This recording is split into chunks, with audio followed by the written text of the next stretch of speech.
Madame, Monsieur, bonjour et bienvenue dans le JT de ce jeudi 30 mars. Voici les titres que nous allons développer. Honoraires d'avocats engagés par un notaire, fonds pour les droits de propriété intellectuelle des PME et précision du BOSS sur les titres restaurants. Vous avez le programme, c'est parti.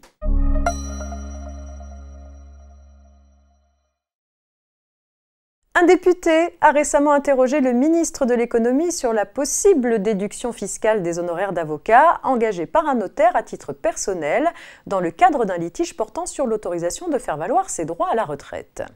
Une réponse détaillée selon les modalités d'exercice de la profession a été apportée, elle est à chaque fois négative. Si le notaire exerce à titre individuel, ses dépenses ne se rattachant pas directement à l'exercice de sa profession ne sont pas déductibles de ses revenus BNC.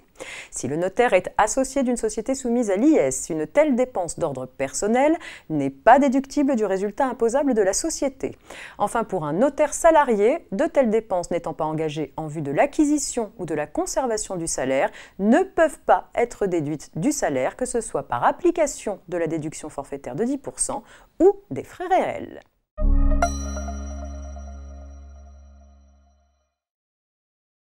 Déposer un brevet, enregistrer sa marque, faire une recherche d'antériorité, protéger ses droits de propriété intellectuelle nécessite d'engager des dépenses importantes qui peuvent être rédhibitoires pour une petite entreprise.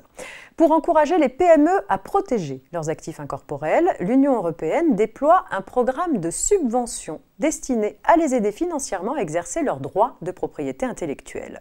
Grâce à un fonds de subvention dédié, les PME peuvent bénéficier du remboursement partiel des taxes de dépôt acquittées pour certains titres de propriété intellectuelle et des prestations de recherche d'antériorité de brevets effectuées en France par l'INPI. Concrètement, pour les demandes de dépôt de marques et dessins et modèles, le fonds permet par exemple de faire une demande de remboursement d'un montant maximum annuel de 1 000 € par entreprise, dans la limite de 75% de toutes les taxes de dépôt au niveau national, régional et européen. Pour demander à bénéficier d'une subvention, les entreprises doivent créer un compte sur le site du Fonds pour les PME.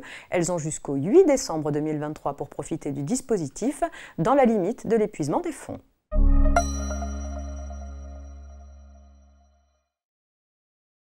Et on termine avec une précision du BOSS sur les titres restaurants.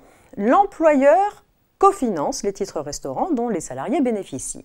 Sa participation est exonérée de cotisations et d'impôts sur le revenu lorsque son montant est compris entre 50 et 60% de la valeur libératoire du titre et aussi qu'il ne dépasse pas une valeur de 6,50 € par titre restaurant au 1er janvier 2023.